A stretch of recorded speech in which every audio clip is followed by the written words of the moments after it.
droite, une photo, et lui ira à gauche. On ne sait pas d'où il est. Et après, il faut, enfin, surtout pour moi, essayer de m'expliquer pour pouvoir le filmer. Est-ce que tu m'enregistres? Enfin, un truc pour enregistrer quand je parle. Transcrire. À la transcription. Ah, parce que le poste est passé par la transcription devant le ministre. Ça marche pas.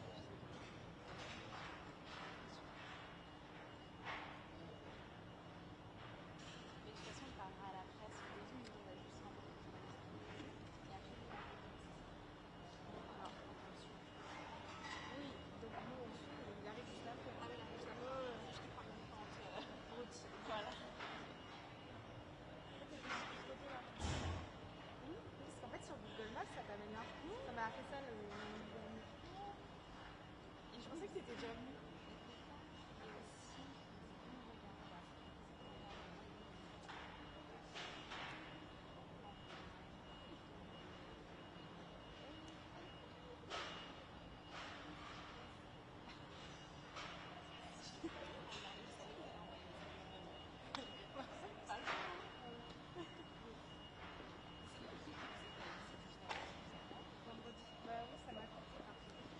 Josh, I'm with Lammy out of town.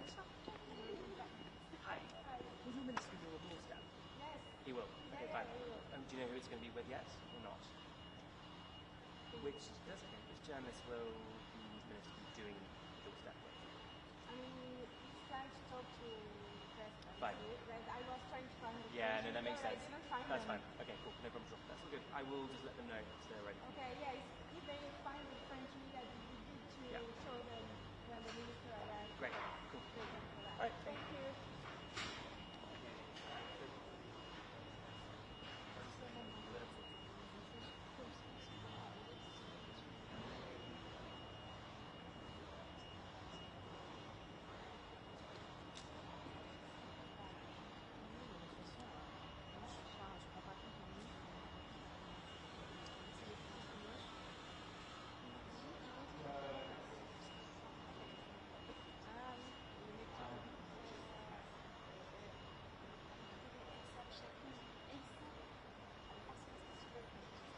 Regarde bien.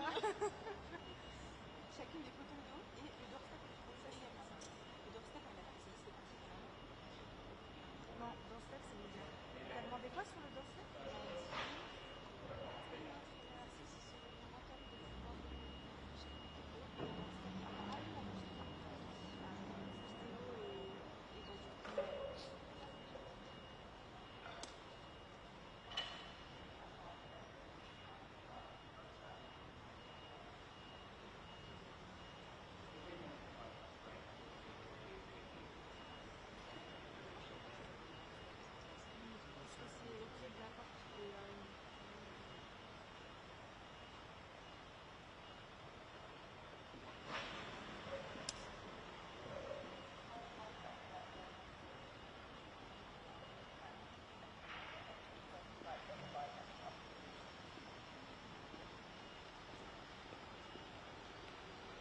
So we've got French media front right of the group. So when he's looking, Yeah. read front right. Okay, so when I arrive, I have to run all the way to the opposite side. Yeah.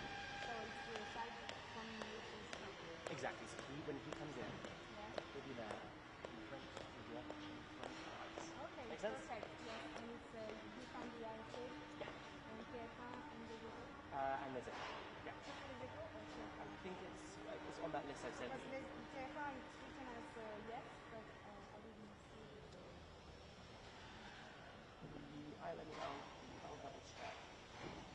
There's a few of them at the front, so if you just tell him. Okay, perfect. Okay? Thank you very much. You're very welcome to come stand up there with me if you want, because I'm going to be standing there. Sure, but I'm supposed to take the video. Oh, you're taking video? So I don't know Fine. which point is the best. Fine, so no problem. the minister Probably no one will get dropped off about there, and then we'll shake hands there, and then we'll go in. It's fine. To send all your pictures back through. Okay. All right. So essentially have to initiate back through.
people come up and say yes, and people say yes, and interested.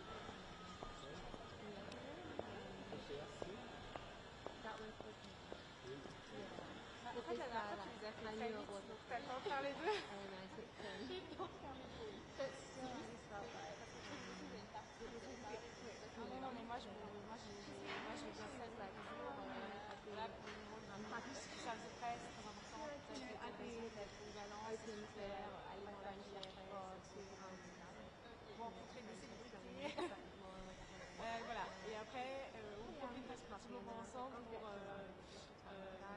vous motiver avec un défi personnel et puis faire un petit point technique si ça vous intéresse. Parce que voilà, c'est toujours bien de revenir un peu sur les bases. Donc, c'est super utile pour la diplomatie de bien montrer la forme existe. Voilà, et après, je vous laisse les...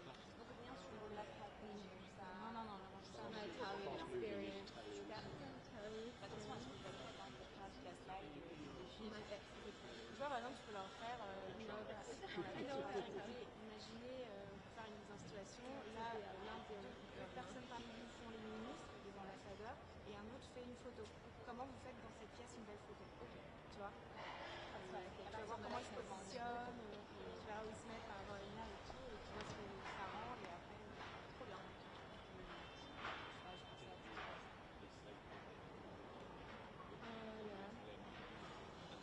Mais ouais, pas besoin de faire la partie stratégie, mais la partie presse,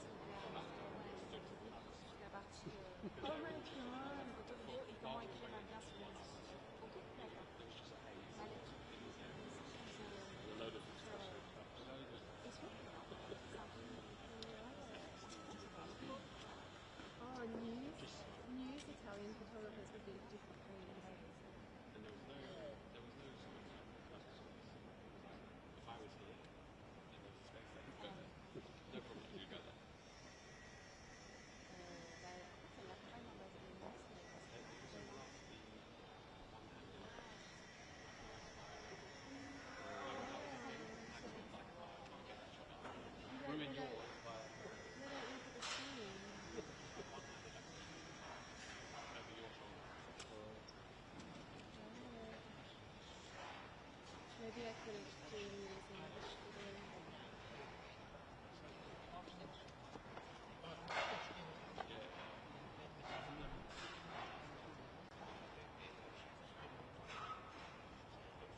morning.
I'm very glad to be here at the invitation of our friend David Lammy in this Weimar Plus format that shows once again our strong European unity for our security and for the support of Ukraine. I'm speaking, of course, just after the historic visit by President Macron, the German Chancellor, the British Prime Minister, the Polish Prime Minister, in Ukraine, where they met with President Zelensky and reiterated their clear support for just and lasting peace in Ukraine. Our position is very clear. We want peace, we want negotiations. The precondition for this is, of course, to be able to have a truce, unconditional truce in the air, sea, ground, for 30 days that can create the space for negotiation. We've seen that President Zelensky has shown time and time again that he is open to negotiation, that he wants diplomacy, that he wants peace. This is something that he's stated many times. Meanwhile, Putin's only response has been more bombing, has been gaining time, has been closing its door to diplomacy and seriously and sincerely engaging in negotiation. And so right now we have a strong unity between Europeans, Americans, the Trump administration, and Ukrainians in asking for this truce and looking for diplomacy and then leading the way to the conditions for just and lasting peace, which will come with security guarantees for Ukraine and a strong, robust, independent Ukrainian army. The discussions today will be the opportunity to continue to discuss this, to talk about transatlantic security, European security, all the issues that we have been discussing in the last few months in this format that I think is very useful. We'll repeat once again our call for diplomacy and our call for massive sanctions on Russia if Russia once again refuses to engage seriously in diplomacy and continues its aggression and its war on the Ukrainian people in Ukraine. We'll have the opportunity maybe to debrief at the end, but with this, thank you very much. Thank you.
Good morning, everybody. It's great to be back in UK. Today we're going to discuss very important topics, including the EU-UK relations and, of course, what is happening in Ukraine and how can we really proceed with ceasefire and also peace in the end. So right now, I mean, we have seen what Putin has said, but what they have done, I mean, overnight, again, over 100 drone attacks on Ukraine. So in order to go into any peace talk, there has to be ceasefire. And we also need to see that Russia wants this, to show goodwill, to sit down and talk to Ukrainians. So it is not there. We have to put pressure on Russia to really want peace and to sit down and to talk with Ukraine. On EU-UK relations, so we have the negotiations going on about the defense and security partnerships. I think this is very important in this very turbulent time that our very close partner, UK and EU, have this relationship also regarding defense and security. We already have a lot of cooperation points. We need to develop them further, so I am hoping that we get this agreement signed in the UK summit that is coming up next week. Thank you. BBC, can I ask, at that summit, what is the EU side looking for specifically from the UK in that partnership? Specifically, we are looking into cooperation regarding cybersecurity, regarding crisis response cooperation, regarding different topics where we already exchange information, intelligence sharing, and all these parts that makes us both stronger. And how significant a partnership do you think it will, a moment do you think it will be? I think it's very important. We know that our relationship has had some difficult past over the past few years, and this is a good point considering what is going on in the world. We are the most likely partners, and that's why I think we need to move forward with this partnership. You said for a few weeks already that Putin needs to come to the table. What are the ways of Putin? We have to put more pressure. On our side, we are working on the 17th sanctions package that should be adopted next week at the Foreign Affairs Council. But also, I'm very much welcoming the Senator Lindsey Graham sanctions package in the US. And I think when we are doing this together, then the effort that we do together will pressure Russia into the talks. Would you like to see Putin on Thursday? If they are continuing bombing Ukraine all the time, if there's no ceasefire, there can't be talks under fire.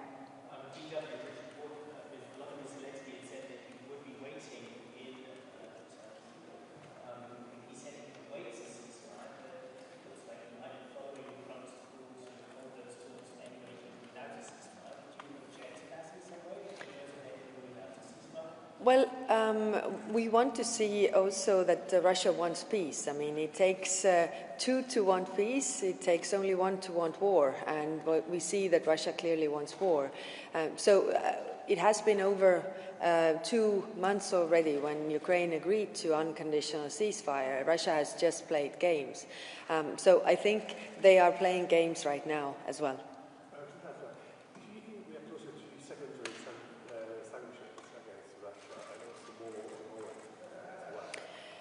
Yes, I think the moment is there. This is what really fuels their war machine to get their proceeds from oil and gas. So we should put more pressure on that because we all want this war to stop, and therefore all the efforts are needed. No, not within this week. This is the preparations are already ongoing when it comes to the 17th package of sanctions. But as soon as we get that adopted, we start to also prepare for the next one. And I think there, the United States is also a very important player. Do you think that Donald Trump is more keen now on tackling Russia? Well, I think it is clear to everybody that we need to put the pressure on Russia because they are playing games. And in order to put the pressure, we have to use the tools that we have, and this is one of the tools. And therefore, I really welcome the sanctions package that Senator Lindsey Graham has put forward together with his Democratic counterpart. Would you support the UK taking part in EU-led peacekeeping operations? We have close cooperation with UK on various topics, and we are already in different parts together in crisis response management. So I think when we look around Europe, we look at Western Balkans, we look at different security theaters. These are also threats, or what is happening there also has an effect on UK as well as EU, and therefore it's also vital that we cooperate on different fields. Thank you very much.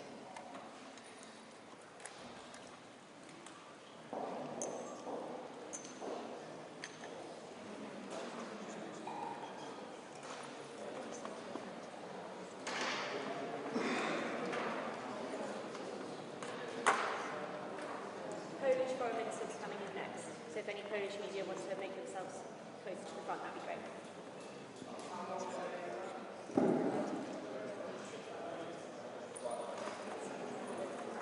Good morning. Delighted to be here at Lancaster House. Very important meeting after the trip to Kiev of our heads of government. We have agreed to continue to be of service to the cause of peace. We hope that parties will find a way to cease fire and to have productive, real negotiations about ending this war and bringing back respect for international law. I'm here on behalf of Prime Minister Tusk. We hope to narrow down with the Foreign Minister of Ukraine as to what needs to happen, what, above all, the Russian Federation needs to do for this war to end. Panie ministrze, prezydent Zełenski mówi, że pojedzie, będzie czekać w Turcji na prezydenta Putina, ale ceasefire, czyli zawieszenie broni, już się nie utrzymuje ze strony rosyjskiej. Jaki jest sens, żeby jechał? Po co pan tego namawiał, żeby jechał jednak, czy nie ma sensu teraz? Tak, to kolejny dowód na to, że Ukraina okazuje dobrą wolę. Już ponad miesiąc temu prezydent Ukrainy zaakceptował bezwarunkowo 30-dniowe zawieszenie broni. A to Federacja Rosyjska wymyśla pomysły, dla których chce nadal kontynuować ataki na Ukrainę. My jako Zachód musimy wyciągać z tego wnioski, że to na agresora trzeba wywierać presję, aby porzucił swoje cele w Ukrainie, bo one są niewykonalne. Panie ministrze, zamknął pan konsulat. Dlaczego i czy kiedykolwiek się pan spodziewał, że z takich powodów inne państwo podpala komuś budynek, będzie pan musiał reagować? Jest to oburzające, ale niestety nie zaskakujące, bo przypominam, że już poprzednio zamknąłem też rosyjski konsulat w Poznaniu po poprzednim akcie dywersji w Polsce, próbie podpalenia fabryki farb we Wrocławiu. Wczoraj ministrowie spraw wewnętrznych i sprawiedliwości pokazali czy oświadczyli, że mamy niepodważalne dowody na to, że ten olbrzymi pożar przy Marywilskiej został wykonany na zlecenie rosyjskich służb specjalnych. Tam cudem nikt nie zginął. Więc to nie jest zachowanie, które możemy tolerować. Polska, demokracje zachodnie nie dokonują w Rosji aktów dywersji. Więc Rosja nawet nie ma prawa do proporcjonalnych zachowań, mimo że oczywiście spodziewamy się, że je wykona. Zapewne. Proszę pamiętać, że w Unii Europejskiej nadal funkcjonuje ponad 2000 rosyjskich dyplomatów. Ja nie widzę, żeby w Krakowie było teraz wielu rosyjskich turystów. Spora część rosyjskich dyplomatów Unii Europejskiej wykonuje zadania niezgodne ze statusem dyplomaty. My już ograniczyliśmy możliwość poruszania się rosyjskich dyplomatów, ambasady do Mazowsza, a pracowników konsularnych do swoich okręgów konsularnych. To jest kolejne przesłanie do władz rosyjskich. Wiemy, co robicie, nie akceptujemy tego i wyciągamy konsekwencje. Dlatego jeszcze raz apeluję do kolegów i koleżanek z Unii Europejskiej, aby zrobić to, co Polska i Republika Czeska. Mianowicie ograniczyć prawo do poruszania się dyplomatom rosyjskim do krajów, w którym są akredytowani, a najlepiej jeszcze węziej. Po to, żeby utrudnić im obsługiwanie agentury w innych krajach członkowskich. Rosjanie nie mają prawa do korzystania z dobrodziejstw strefy Schengen. BBC for this. Hello. You're also preparing for the signing of the security partnership in a week's time with the UK. 5 years on from Brexit, does that mark some sort of a turning point? And we are hoping and working during our presidency in the EU for the best possible relations between the European Union and Britain. Just last week, David Lammy was a guest of honor at the informal meeting of EU foreign ministers in Warsaw. This was Britain's return to the Gymnich. And now the leaders of the four countries traveled together in Kiev. We appreciate Britain's role in Ukraine. We appreciate the fact that Britain, moving faster, can do the right thing quickly and therefore give us the lead on doing what's right. Will this mark some sort of return of the UK to European? We need each other in the security area, and not just defense, broadly understood security area. You may not have picked up what I said in Polish. An hour ago, I took the decision to close down the Russian consulate in Krakow. This is because our Justice Ministry and security services have found proof that they were behind an act of arson in Poland a year ago. This was a huge fire of a shopping mall in Warsaw, in which just by sheer luck nobody was hurt. This is completely unacceptable. So the Russian consulate will have to leave. They'll have one more, and if these attacks continue, we'll take further action. Politico, your fellow leaders here say that there can be no talks without a ceasefire. There's no ceasefire yet today. If there's none tomorrow, or the day after, or the day after, how long until you might have to change tack? Well, it's regrettable, but Putin is showing us yet again who is the aggressor and who is the victim, who wants peace and who wants war, and we should draw the conclusions. How much are you optimistic about this, about the ceasefire? I mean, you personally. I can't read Vladimir Putin's mind. If I were him, I wouldn't have started this criminal invasion. It was made on hyper-optimistic assumptions which have all proven wrong. I think in Britain you have a saying that after 8 years every prime minister goes mad. Well, he's been in charge for over 20 years, and I suspect that he's fed ultra-optimistic information about the state of the Russian economy or the state of the Russian army. He's sacrificing tens of thousands of soldiers to capture a village or two.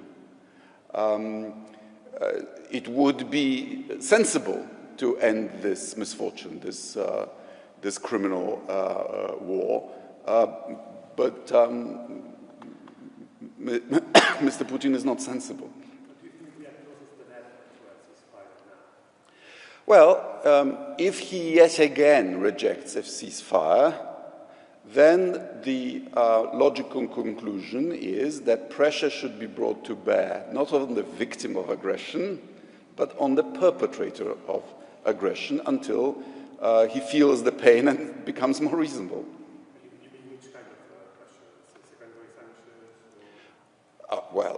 sanctions? I agree with General Kellogg the US Special Representative on Ukraine, when he said that on a scale of 1 to 10, as regards sanctions, we're at 6, and as regards implementation, we're at 3. We could do much more, and we should. Thank you very much.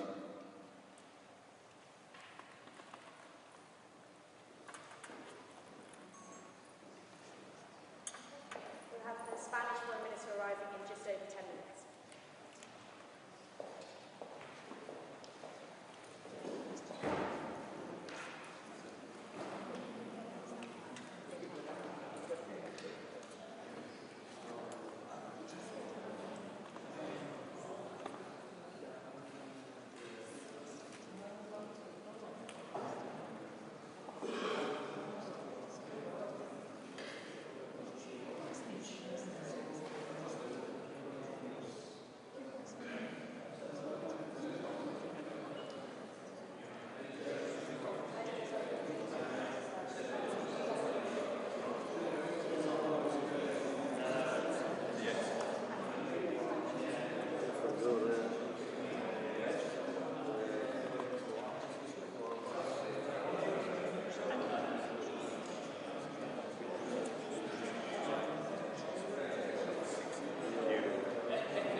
Good morning. I will speak in Spanish first on behalf of the Spanish media. Acudimos los miembros del G5 Plus aquí a Londres a una nueva reunión, en primer lugar, para apoyar la paz en Ucrania y, en segundo lugar, para apoyar a Ucrania en su defensa de su soberanía y la libertad. El presidente Zelensky, unido con todos los europeos, ha hecho una propuesta clara, firme, incondicional, un alto el fuego de 30 días que debería de empezar hoy. Los europeos queremos la paz, Ucrania quiere la paz. Es el momento de que Rusia y Vladimir Putin respondan si quieren la paz, si aceptan esa tregua incondicional de 30 días, que sería un primer paso hacia lo que todos queremos, que es una paz duradera, justa, acorde con los principios de la Carta de las Naciones Unidas.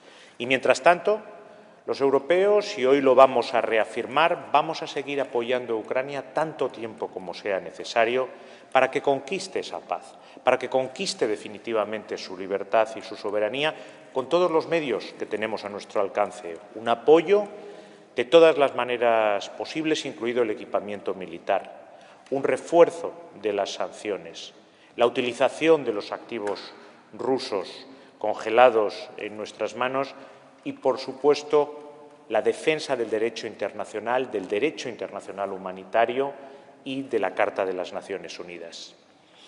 The Europeans of the G5+ group, we come here today to London to a new meeting for two things. First, to support peace in Ukraine, and secondly, to support Ukraine in its struggle for its freedom and its sovereignty. The Europeans, we want peace.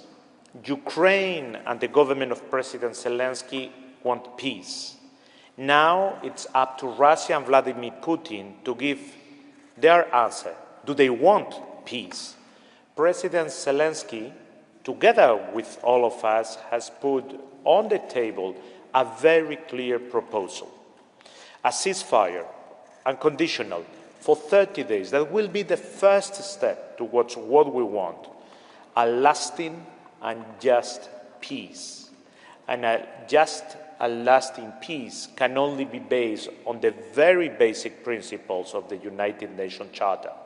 And meanwhile, and we are going to express that today at the table, we are ready to continue supporting Ukraine as long as it takes in its struggle for peace, for its sovereignty, for freedom, and we'll do it in all and with all possible means, including military equipment, and also reinforcing sanctions with the use of the Russian frozen assets that are in our hands.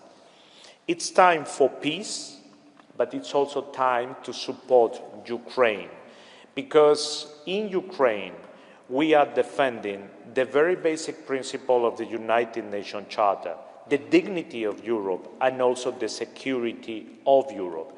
Today around the table we all want peace, we all support the proposal of the ceasefire, unconditional ceasefire for 30 days. We are waiting for the answer of Vladimir Putin without any further delay. Would you advise President Zelensky to go to Istanbul and wait for Putin, even if he's not coming? It's up to President Zelensky to decide. He is a democratic elected president of a sovereign government, so it's up to him. It's most to the Russian and Vladimir Putin that I would talk to. He must accept this unconditional ceasefire. If the conditions are met, this ceasefire, of course, is not an end in itself. It's a first step towards a just and lasting peace, and therefore the meeting in Istanbul, of course, would have sense. But if the meeting in Istanbul is just a way of delaying and really kicking the ball down the street, then it's worthless. Thank you very much. Sí. ¿Qué medidas concretas ha estudiado el Gobierno y va a presentar ante esta mesa para incrementar la presión sobre Vladimir? Lo estamos trabajando todos los europeos conjuntamente. Hace mucho tiempo que todos trabajamos conjuntamente, solidariamente, en Bruselas, en el seno de la Unión Europea, junto con el Reino Unido y, por supuesto, junto con Ucrania. Y están ahí, Seguiremos apoyándole con todo tipo de ayuda económica, ayuda humanitaria, equipamiento militar, el refuerzo de las sanciones, y también España lo ha puesto varias veces encima de la mesa, hoy lo volveremos a hacer, el uso de los activos rusos congelados, que desde luego tienen que seguir en nuestras manos.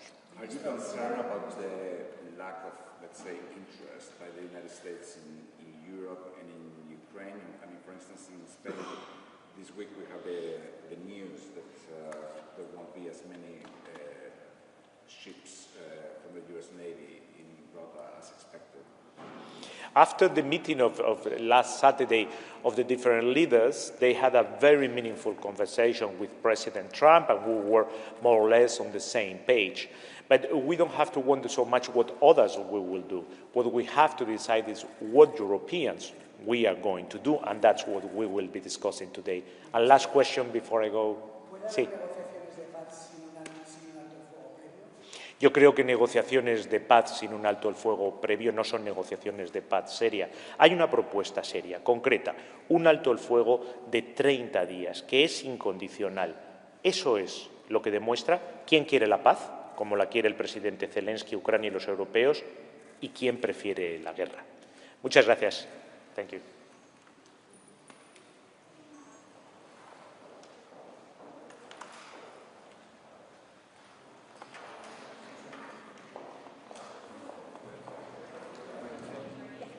So we don't expect the Italians to be here for about another 40 minutes. You're welcome to go back downstairs to the basement to get any refreshments, but would you just please make yourself known to my colleagues over there and they can escort you downstairs if you do want to go back downstairs to the basement.